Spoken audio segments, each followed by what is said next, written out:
come together right now. Oh,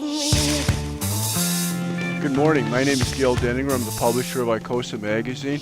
I'm substituting this morning for Kelly DeLatorre, who will be back next week, and that will be a step up.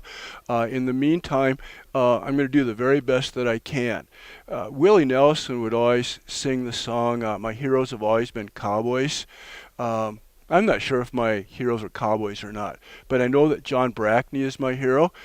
He's somebody that I've known now for 6 or 7 years, one of the most colorful and articulate characters that we have in Denver. I feel Welcome, like a cartoon, John. Gayle.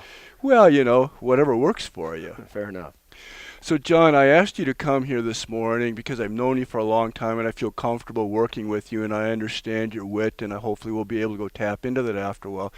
But as the CEO of the South Denver Metro Chamber, did I say that right or wrong? It's right. I did say that right. It's a lot of words to keep straight. Can you tell us a little bit about the chamber? Yeah, sure, Gayle. Thanks for asking. And by the way, back at you, I think you're one of the most visionary leaders that Colorado and maybe America has to provide. So I'm always honored to be with you. Yeah, we should have some tissue, shouldn't we? If you know Gayle, you'll want to get to know him more. To answer your question, however, the South Metro Denver Chamber is a regional chamber of commerce covering 4 counties, 18 cities, 1,300 businesses, 132,000 employees, 7,000 business active people, and 500 events a year. We do local, state, national, economic, and public policy work, as well as build relationships with business executives and small entrepreneurs. So I know that you're a high-energy person. So how many hours a day do you work? Oh, it depends, but I want to say less than 16 on average. Okay, and is that 5 days a week, 6 or 7 days a week, or I is work it tape? 70, 75, 80-hour weeks. Okay, and then what is it that drives you so hard besides some form of insanity? Sure, and it's not insane at all. Our society has so much opportunity right in front of us if we just connect talented people together. It goes along with the ICOSA mission as well. And when we take somebody, whether they're a brand new in their career or whether they've been around a long time, as long as we can collaborate with them and connect them with some other talent rather than them having to haphazardly find them on their own, our whole economy prospers. So there's many folks that go about their daily lives, whether it's being a good parent or being a good business person, but unless they meet that magical person, and sometimes I think it's magical, but really it's just talent. Unless they meet that magic person, sometimes they struggle more than they should in their career. So our mission is very simple, and that's to improve our economy, and we're doing it. Very cool. As I was saying before, that you're a very interesting person. Can you talk a little bit about your background and maybe how you got to where you're at right now? Sure, it's probably a more interesting success story to hear about your background, but perhaps that's a different show. In brevity, I'm a Colorado. No, I always like to talk about myself. Good. No. Go ahead. It's worth knowing. In brevity, native of Colorado, graduated from school here and law degree here as well. Military experience, campaign experience, ran for office myself, served 2 terms as a county commissioner, and then I've been the CEO of the chamber for 10 years. Most important is we've got to create an environment not only for my 2 little girls that are in high school now and heading off to college, but for everybody else's children and grandchildren. That's what we should really be thinking about, is long-term sustainability of Colorado and America. And as long as we're thinking more in terms of decades rather than quarters, I think our society will benefit. That would make a difference, wouldn't it? We need people that care about long-term answers, not short-term fixes. So you mentioned that you went to law school, and I think I heard sometime that you actually didn't sit down for the bar exam. Never sat for it. Can you talk about that a little bit? Sure. In corniness, it sounds corny, but talk to lawyers about it. It's not as corny as you think. Law school is great training. I'm proud of my degree from University of Denver College of Law. However, it teaches you what the law used to be and takes you through how to think about issues, and I use that every day. And the bar exam teaches you what the law is. Both of those are important, but I care about what the law should be. That's more in the realm of being a chamber president or perhaps an elected official. I've done both. I think we should see what's out in the future and find a path and work together collaboratively to get to something better than we currently have today. So I would imagine when you started law school, you had one intent in mind, and then someplace along the line, then you saw something different. When was that and why? Sure. I think all aspects of law are interesting for a certain amount of time. But after you get into every nuance and every complexity, For some individuals, I think that's great, and those are the folks that should be practicing law for their career. Perhaps there's guys like you and me, Gayle, that are a little bit more entrepreneurial and are looking for the next issue and something else more important and are comfortable in constantly reprioritizing. Something else came up. Let's explore that. Let's take a risk. Let's do that. And then if we fail, it doesn't kill us. In fact, we're pretty comfortable with failure as we are. I mean, we're entrepreneurs. And yes, there are lawyer entrepreneurs. But as a stereotype, which is inaccurate, most of them are hired guns. And to work for a cause just because the client is trying to do something isn't quite as much fun as going out and sometimes becoming the client. Mm-hmm. I think you know me well enough to know that I'm a very litigious person, not by choice. I find myself on the receiving end of litigation from time to time. Right now I'm still in one that's in its 9th year. Yeah. Do you have any advice, either from a legal point of view Yeah, sure. or just from a common sense point of view, Sure. maybe how I can improve my life? Actually, I think you're probably fine. You exaggerate a little bit. But what I do think that we should do is figure out as a society, can we handle the amount of complexity that we have? Is it possible for a business person to follow every law written? And the answer is no. Every business person knows that. And so it's a constant priority of figuring out, I happen to like this. I think it's kind of fun. You talking about the moth? Yeah. Yeah, I mean, it is. That's variety. Yeah, I don't know what kind it is. Could you see it close enough Is to? it an Asian or a South African moth? All right, trying to figure out if it's male or female. And He it's just got tough. it in his hand. That's worthy of washing your hands, at least. Don't kill it. So I don't know what kind of interview this will be, Gayle. But I Perfect. think we should run for it. Yeah. Really run for it. So where were we, Gayle? Do you even remember? Oh, we're talking about, I think, something about the litigiousness of society right now and the complexity and what business people have to deal with. Sure. It is a maxim in business that nothing happens till something gets sold. We're going to be exploring the exciting life of John Brackney And in other subjects. and other subjects in a couple minutes. Feel like Eddie Kruger. We're back.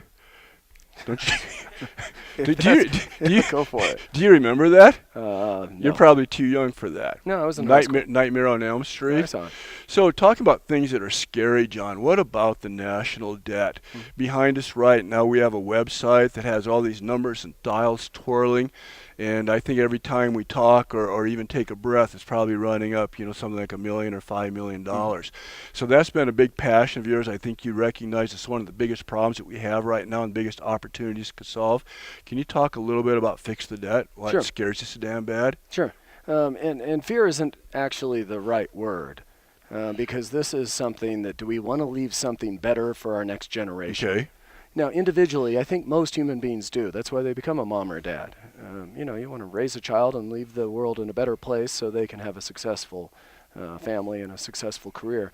And sometimes communities do that well together. You can see the neighborhoods and cities that choose to succeed or thrive. Some states are more competitive than other states. But as a nation, we're taking our eye off the ball. We are living short-term battles. We're determining that I have a label and you may have a different label, and therefore we're going to go to war with each other. And we're not looking back at the home. We're not looking what it's doing to our communities. And so it's not so much of a fear-based, it's more of a love-based.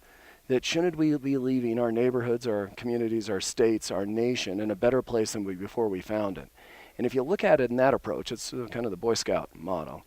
If you look at it in that approach, we should be better stewards of our community and our nation. And we're not. We're spending money we don't have. We're spending money our children don't have.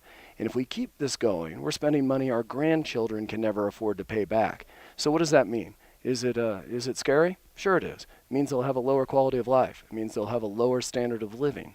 It means they'll be spending much more money to borrow things on, whether it's their home or their business or their car. Well, really, at a certain point, do we want to be paying interest on the debt, or do we want to be paying the things that we want to be buying? And that's a simple choice if we look at it in that perspective, but we shouldn't expect DC to solve this. We have to solve this ourselves. Interest only is kind of tough, isn't it? Well, it seems like you'd just always be broke. I had a friend that bought a number of airplanes. He thought he got a ripping deal because it was no interest. But after 10 years, he owed all the principal yet. Yep. So it's not a good deal. Talking about future generations, I think that we're okay right now. I No. worry a little bit about our kids, and I am scared to death for our grandkids. Mm-hmm. So what do you think the future is the next 3, 4, 10 years Sure. for us? Sure. We all have to absorb some pain now, or the pain out in the future is going to be impossible to handle without significant pain to our lives. And so, sure, in a gratuitous society where you want something right now, and there's been a couple generations of that since the greatest generation, and willing to sacrifice for the future generations. We all need to absorb some pain. It's called personal responsibility. It's called saying, I can do this for myself or my family or my neighborhood, and I don't need all the government that I'm not paying for. And so we mean that in the conservative way, we mean it in the liberal way. This is a nonpartisan, bipartisan, apolitical kind of way of looking at how we should really care for the future. The answer is you should be more fearful right now than in the future, because the decision is going to be made for us.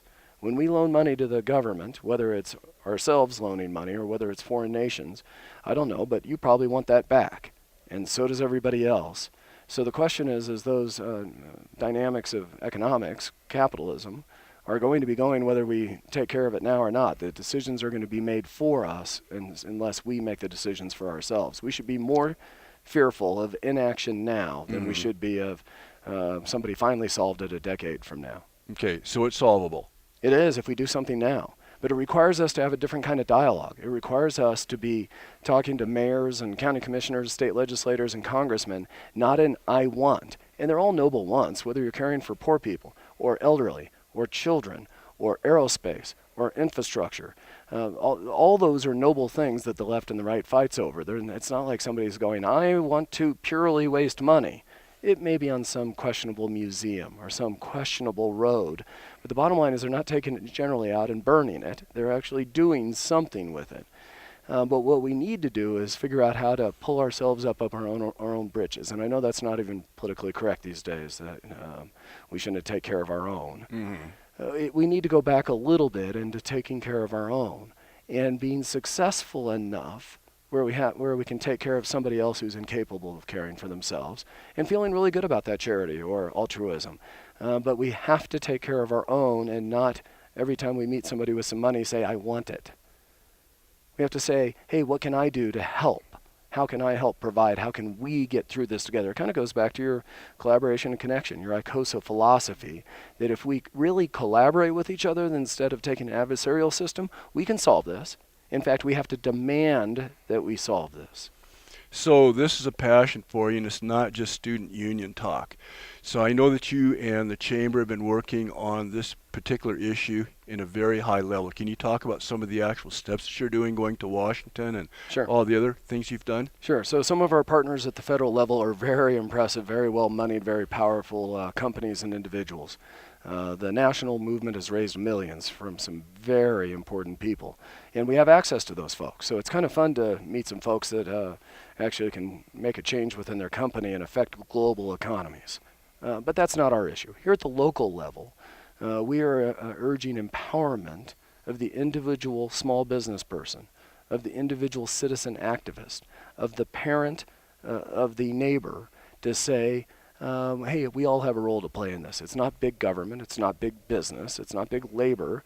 It is not religious. You don't have to look at somebody for the answer. You can say, am I managing my own affairs properly? And if they are, is there some need in society that I can go and make a positive difference for my family, for my community? If there is, we need to exploit that. We need to emphasize it. We need to encourage that kind of rational behavior in our society. But we have to discourage the handout from the appropriate level of government saying, it's not real money. It was a grant from the federal to the state to the local. It's somebody else's money. Well, it's all our money. And if we all live a lifestyle of just hoping that somebody else somewhere down the path is going to pay for it, then we're actually delusional. It's not as scary as it is concerning that we're raising generations of people to believe that money just appears. So, do you think that the chamber fights above its weight? And what I mean by that is when you went to Washington, then if I remember right, there was a number of CEOs from very large companies. If you can you mention some of those companies? Sure, And then how you were treated Sure. and why maybe you were treated with respect or lack thereof? Sure. Or lack thereof. You are so funny. um, so there's several methods of power. There's no doubt in any organization, money sometimes speaks. The good news is this organization has some money from some very influential folks, such as 3M and Caterpillar, I believe, some massive Fortune 100 companies. And thankfully, those executives and their stockholders are saying that this small portion of our profits should be caring about the future of America. Well, good, Adam. Thank you very much. It's an outcome of the Simpson-Bowles Commission. And thank you for that leadership, by the way, on both the Republican and Democratic side. As far as other instruments of power, though, there's influence, which is mostly people's mother, sometimes their spouse, sometimes someone else they respect. So influence is important. But the other type of power is people. Plain, raw people that is saying, I'm going to write a letter to the editor, I'm going to go to a town hall meeting, I'm going to put a yard sign in my yard, I'm going to throw in $5. Generally, most movements have a little bit of all three of those. There's some stereotypes on who's better at one. Some people are good at money, some people are good at organization. In this instance, the South Metro Denver Chamber, when you say, I think, fighting above our weight, it's because we're really good at grassroots stuff. We're really good at listening to the small business owner and how difficult it is to be an entrepreneur in America today. How many regulations, how many taxes, how many rules that you don't know that you're breaking, the difficulty of human beings in a small business, and they're really just trying to sell their product or service. We understand that. But when we have a little bit of time to show them that their voice is really powerful, an email or a phone call, a handshake to an elected official can create whole new programs. And that's how we got into this, by the way. It's an individual that generally goes, can you believe what's happening in this area? And an elected official will go, oh my gosh, we need a law. And they create a law and they start spending money. It can happen in reverse just as easy. Hey, thank you, Congressman. But really, let's spend less money on this. Well, but isn't it an issue you're in favor of? Whether it's education, whether it's infrastructure, whether it's aerospace, whether it's caring for the homeless. Really, we need to step up to the plate and do some of this on our own. Have the courage to leave our future generations in better condition than we're leaving them now. Elected officials are pretty good. We make fun of them because they respond to the people in front of them. Mm-hmm. And then they become a politician. Let's become an ally and a resource to them so we can get America back on the right track. So I have an opinion on the tactic right now of Senators Cruz and Lee. Yeah. Do you care to comment on that? I think their heart's in the right place, but the tactic or strategy, for me, is questionable. Sure. Well, there are many of us that don't want to ever mess with the full faith and credit of the United States of America. We are the reserve currency of the world, and that's based off trust. Will we pay our bills? And the answer is, of course we will. We're Americans. Really? Is that always going to be true?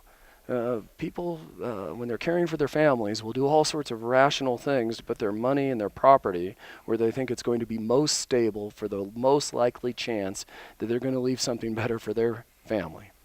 And that always won't be unless we intend it to be. And so we are insistent that you should never mess with the word of the United States. We're bordering on that in many instances, and that's not a partisan issue, a Republican or a Democratic issue. It is a philosophical issue. Are you trying to starve the beast, as Reagan famously said? And that's the tool that they're using.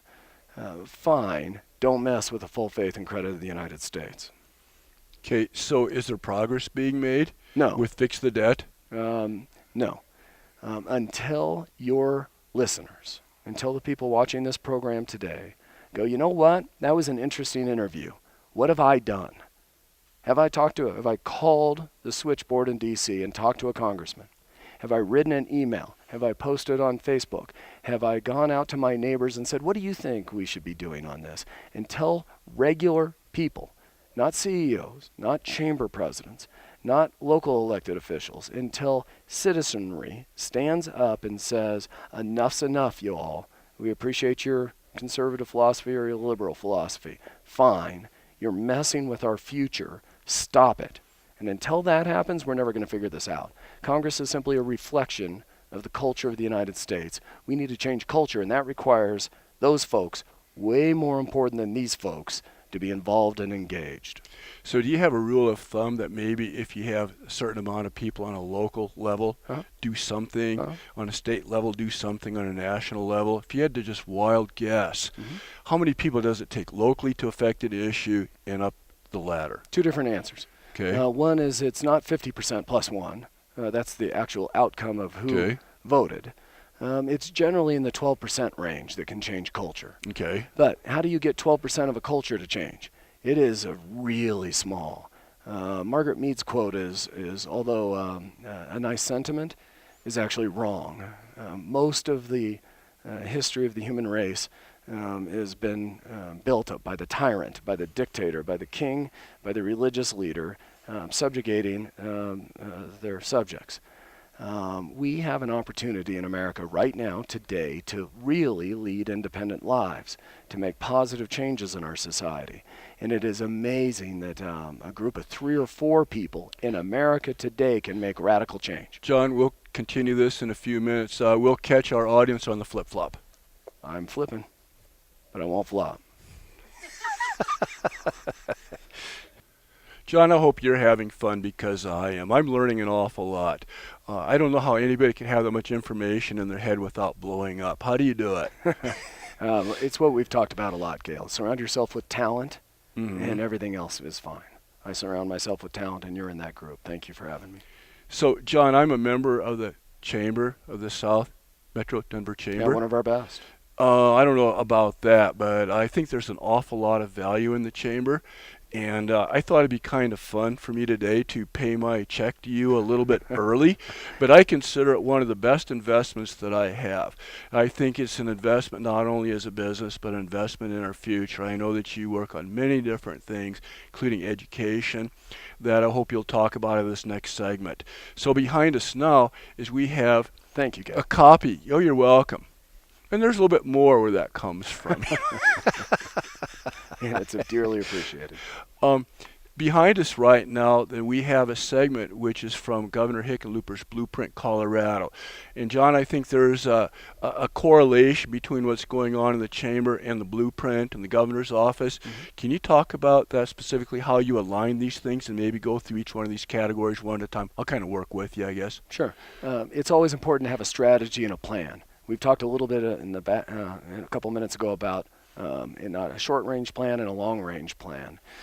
This is critical. If you're in business and all of a sudden your government is trying to get you to do something else, you might still be able to succeed, but it may be much more unpleasant for your success. So aligning a population by state and their dreams and goals aligned with your own business organization is effectively what we've done at the Chamber, but it's because of your leadership. I wasn't fishing for that. I think it was all of us working together. You deserve it. Yeah, you just embarrassed me right now. I'm not Get sure over if it. I'm ever going to forgive you. So when you look at the governor's blueprint, then there's 6 components, and I'm pretty sure that you have aligned something with each one. So the first one is talk about building a business-friendly environment. Yep. Can you talk about that? Sure. For about a minute and 20 seconds. Taxes and regulation, the most important things. When anyone that's never formed a business, as soon as they do, will find out that taxes and regulation are one of the most important aspects. Is government friendly or are they oppressive? Okay, so that's it. Yep. I'm trying to kill a clock here, John. Can't you talk a little bit? No, I'm just kidding. Oh, I thought you said 1 minute. No, We've got 10 a minutes minute. left. Yeah, no, that was for that piece. Sure. Okay, let's see if we can do better on the next one. The next one is to retain, grow, and recruit companies. I know that you have been instrumental in bringing in some big-name companies. I do think there was a collaborative effort between all the chambers and many different groups, but normally your voice is out in front whenever there's something that, especially if it's a little bit sketchy. You know, I think that's why people respect you. You're kind. I don't know how to respond to the sketchy part, but I will tell you that you've got to be strong enough as a community to say, is there something better? Is there another way we can improve our ecosystem of businesses? Are there any supply chain folks? Are there any businesses that we're weak in? Are there any businesses that would attract an innovative entrepreneurial type of young professional? And when we do that, we do an assessment of our own businesses, but then we say, oh, this would be really important. If we can attract this business to Colorado, literally thousands of people will be the beneficiary of it. So yes, we go out on business trade missions, and we've located some of the country's most prominent businesses to South Metro Denver. We're very proud of it. It's not by accident, though. It takes strategy, it takes collaboration, and it takes long-term planning. Okay, so what are some of the companies? Oh, sure. Whether you think Charles Schwab's major relocation, or you think United Launch Alliance, or you think what it took 2 governors to do, but Vestas on the renewable side. Right. We're doing it currently in the excellent expansion of the oil and gas industry in Colorado. So we both participated. We're going back again to Houston to say that we are a business-friendly environment for your business. And by the way, we'd like you to expand your operations in Colorado. And what I meant by sketchy was not the subject matter being sketchy, but having enough nerve to be the first person to get out there and make a statement. I mean, there's been many different times, John, that there's been something where somebody needed to be a leader in the community and say something. Yep. And you've done that. Can you talk about that a little bit? And a little bit about leadership styles? Yeah, well, leadership styles, and then when you go look at the notches on the gun, how are you doing? Yeah. Every time you open your mouth, there's a chance you're going to offend someone. And most people in politics understand that, so they get thick skins. Most time in business, once you supervise or manage a certain amount of employees, you'll realize there's somebody, wow, they really got offended by what I meant as a compliment. And so what I think we need is more entrepreneurs and leaders. Not that they don't care and don't listen, but we need them to get thicker skins. We need them to toughen up. For many businesses, it's been pretty brutal the last couple of years. Mm-hmm. And if you look at demographics in America, there's a chance we're going to go through some more of this again. And what we need to do is get tougher. And I mean tough in a good, strong Western spirit way, not tough in a bully or not caring way. I want people to be more passionate and realize, oh, they're just fighting for their cause. They're trying to make sure their business succeeds. They're caring for their neighborhood. And when you have that kind of attitude, oh boy, do I screw up, as you know. But the bottom line, we're going to get that. Yeah. There's going to be one last moth in the world as long as we can. I could have knocked you off your chair on that. I wish it was a little bit bigger and more colorful. You know, it's just a seriously, this fits our personalities. Let's it's just a scruffy old moth. Some of the other things that you're working on is increase of access to capital. Sure. So there's, in the last decade, maybe more, there's been some opposition to wealth creation. And I think we should be really careful of that. We don't seem to have it for Hollywood actresses and actors. We don't seem to have it for our sports superstars. When they make multiple millions, dozens of millions a year, we're tolerant of that. But for some reason, we're having a cultural divide that says when you found a business and mortgage your home and risk your family's future on creating wealth, and if all of a sudden you do well, oh, well, that's not all yours. And we should tax it, and we should take that money and give it to others. So I'm not necessarily talking Republican, Democrat, liberal, conservative. I'm talking culturally. We're starting to get concerned with wealth accumulation. Well, it has been standard throughout history. It's not just the Carnegies and the Rockefellers, and it's not just the current, the Gates. It is almost every business owner I've ever met. As soon as they're able to satisfy their needs, then starts becoming more generous and more giving and more altruistic and more long-term. When we say access to capital, we're really saying that this is a community on the rise, and we want people with money to recognize our talent, move to Colorado, see what we're doing with our businesses, invest some of your fate and fortune in our businesses. And when we put out messages to the world that wealth is a bad thing, and big money is a bad thing, well, people hear that, and they'll go to some other community that's appreciated. It's a major area of weakness in Colorado, probably our largest one, and we're changing that culture. If you're wealthy, if you are successful, if you have talent, whether you've made it or not, come to Colorado and we're going to make you more talented, more successful, and more wealthy. We're going to do this together. Well, thank you, John. I appreciate that. I could use more wealth. Another thing that's very close to your heart is education. I know you're working on a number of big issues. Talk about that for a second. Sure. Not for a second, but for about 2 minutes. Most of us Oh, whether it's Maslow, who is a very smart psychologist, think that you need to make sure you feel safe in your environment. So whether that's the local police force or whether it's the sheriff's deputy, or at a national level, whether it's the military. In order to invest your fame and fortune in a new venture, you want to make sure you're safe. Otherwise, you'll stop taking risks and or move to a community that's safer. But absent that, education is one of the most important things that we can hope to inspire in every single person we meet at whatever age of their career they're in. So sure, we spend more of our time on primary and K through 12 education in Colorado.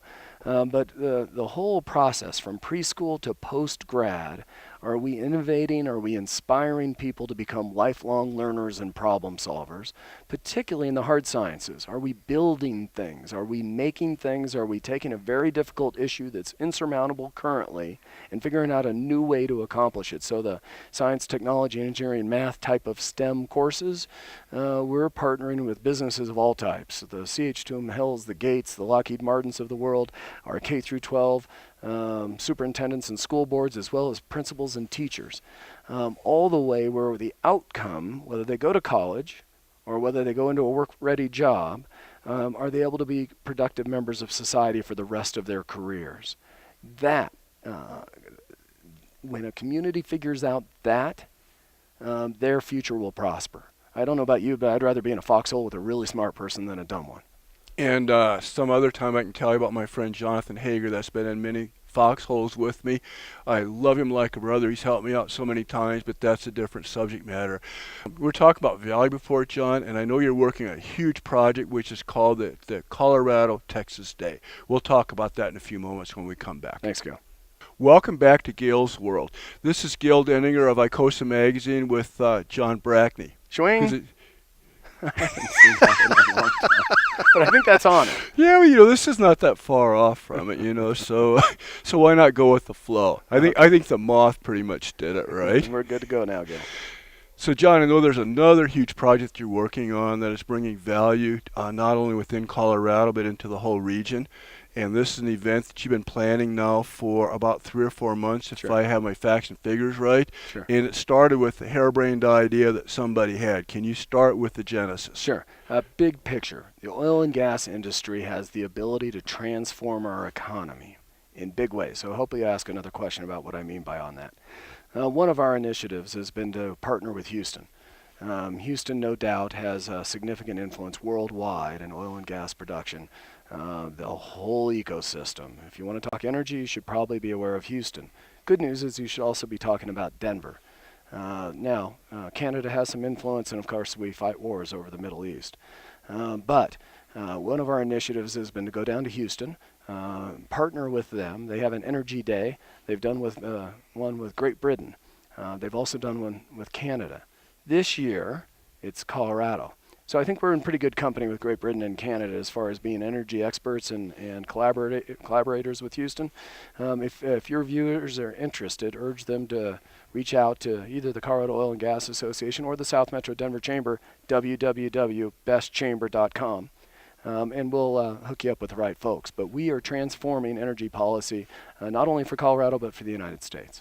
So is Colorado a country now, or is that just northeast Colorado? No, I'm traveling the state on another issue, and there's some relevance to that question.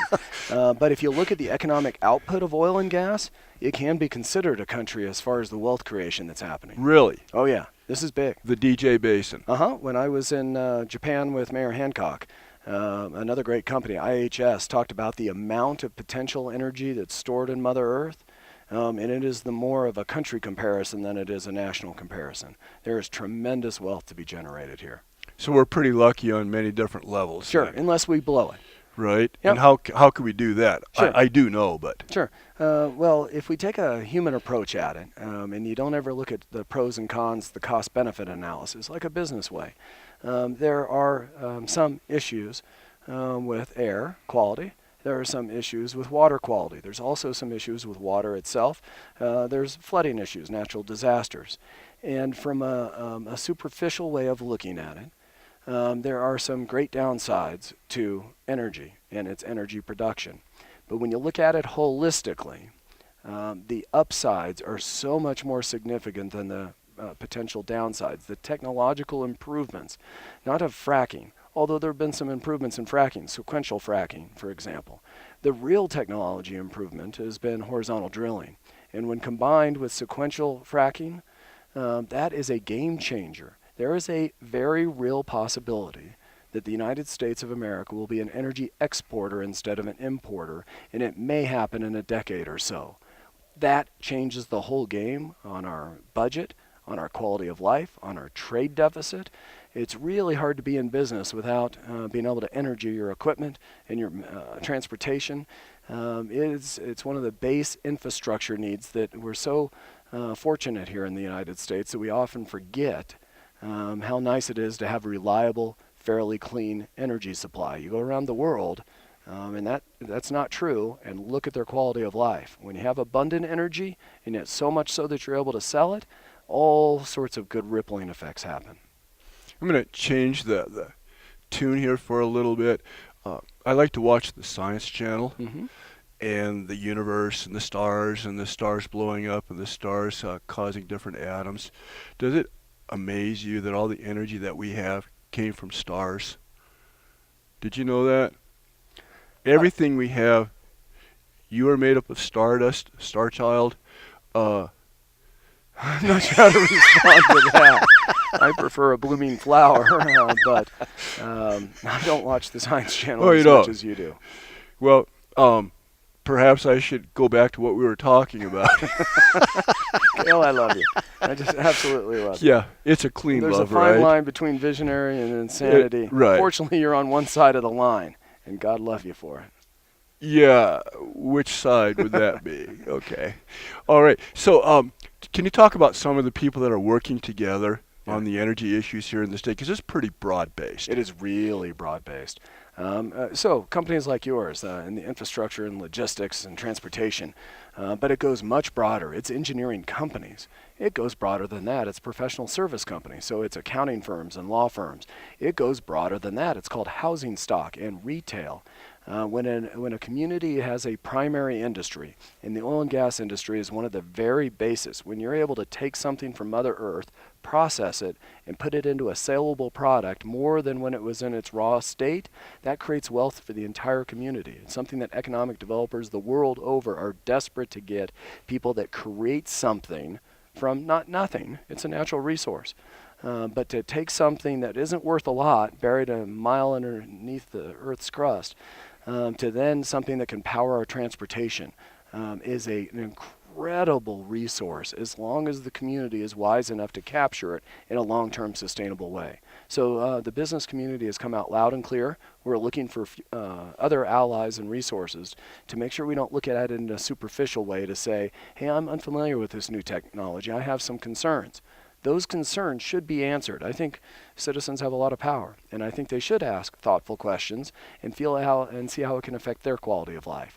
We're convinced that when you review all the material substantively over time, we're all going to feel very fortunate. We're here in South Metro Denver, we're here in Colorado, and we're here in America that's poised for a new success run.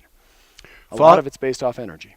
Fossil-based fuel has a finite time and a finite amount. Are you hopeful that over the next period of time, 50 years, 100 years, 2 years, 200 years, that the other technology will come into place? I know that the different energy companies are looking at all the different alternatives. Sure. We're an all-the-above approach. We've done a lot of work in clean and renewable green stuff. We have a long track record. The Rocky Mountain Clean Tech Open is one of the outcomes. The incubator associated with NREL is another one. And we think we should have a diversified portfolio. So yes, we are hopeful that there'll be changes in technology that bring down the cost of solar and wind, geothermal, et cetera, that will allow us to even have a cheaper, more reliable source of energy. But facts also speak. And the amount of energy that we need in order to maintain our current quality of life will be dependent on fossil fuels for the foreseeable future. In the 50, 75, 100 years, what we do is we have to use that resource wisely. And the good news is those technological changes are happening all the time where we thought we had reached peak oil, and it looks like we're nowhere close to it. That advances in technology are opening up a whole new source of, we're going to the source of where it's come from, not letting Mother Earth just squeeze it into reservoirs that we can stick a straw into it. Now we're going to the source, and their supply is gone another 100 years, all because of advances in technology. So sure, let's keep using our brain in all ways to power our society. So are there advances in conservation also? Oh, you bet. I mean, even if you look at your own home and improvements in windows and insulation from 50 years ago, I mean, the moth explosion has just come out. Yeah, normally I think they come from Kansas in April. I'm Yeah, not we're sure. not going to disparage Kansas, except for their football team. Sorry, guys. I don't think it's disparaging to go talk about moths. No, I was talking football now. Oh, okay. Okay. So speaking of football, how about those Broncos? Yeah, it goes back to that same talent search. Folks that want to play on a really good team are going to find that talent. And I'm telling you, if you want to do well in business, whether it's a football team or whether it's in public policy or whether it's in economic development or whether it's a new small business or whether you're a corporate giant thinking there's got to be a better place that will be more appreciated, Colorado's the place to come. I think Peyton Manning efforts and the people that he is attracting, the coaching staff, it is a whole team. If you look at the fans on how much we appreciate watching pure raw talent and passion combined in deciding to win in something noble, this is fun stuff. Our best days are yet to come on that. So you see the relationship too between the football team, the Sure. Denver Broncos, and business. So Sure. you have Fox and Elway working together with Manning, and they're business people. Yeah, they are in a big way, and they're ones that their customers are pleased to spend that money, either eyeballs on television sets or sitting in the stands. And we've been sold out for decades here in Denver. That kind of business model breeds a generational kind of loyalty. But it's not just in sports. Whether it's theater, whether it's in plays, whether it's in whatever people's passions are, when they put it in the field that they feel most competent, they'll end up succeeding just because they're spending a lot of time doing what they'd want to do for free. They'll find out people will pay for them. Not only have a lot of books been written on it, we're proving it right here in South Metro Denver, and we'll welcome you in and have you part of our collective success. Wow. Do you want to do a plug-in right now you sort of did one. Can you plug a little bit more what's going on with the South Metro Chamber and maybe how some people might take a hard look at how they can go help their business and help the community? Sure. Never underestimate the power of a handshake. Sure, my legal degree helps, and sometimes you need to ink things in stone. But the power of looking in somebody's eyes and shaking their hand and say, let's go succeed together, that has been as robust as I think it has ever been going on right now. People deciding to live a different type of life, something that's optimistic and positive, and that we're going to grow together. We also use a variety of websites and social media stuff. We encourage you. It's not as hard as you think to connect with anyone today. And so pick up the phone and call them if you can't physically shake their hand. Otherwise, reach out through social media, and you'll be surprised when talent puts itself out to the world, it attracts other talent.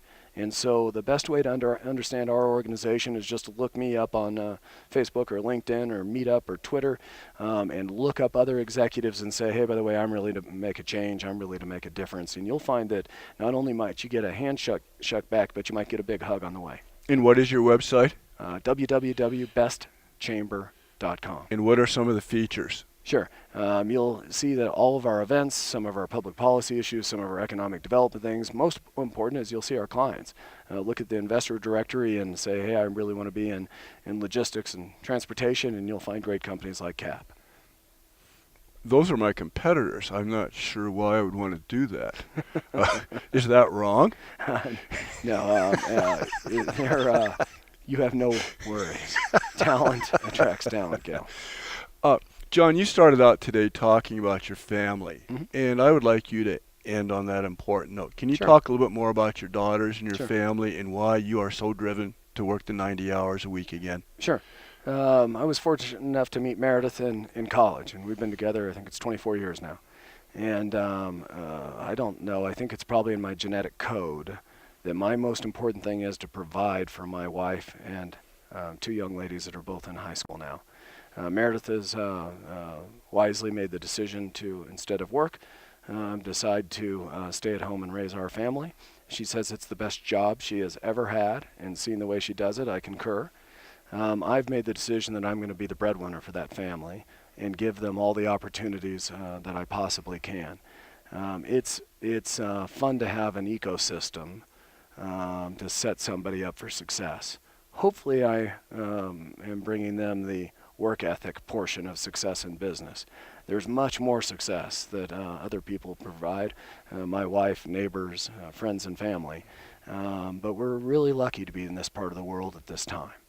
We're really lucky. Let's take advantage. And I think that we're lucky in this community to have you. Great. I know that there's times that you and I don't see eye to eye. Can't remember when. Well, like a couple, 2-3 times. Yeah. But I tell you what, I think that you're one of the best people for leadership here in the state, and I thank you very much. Gayle, honored to be here.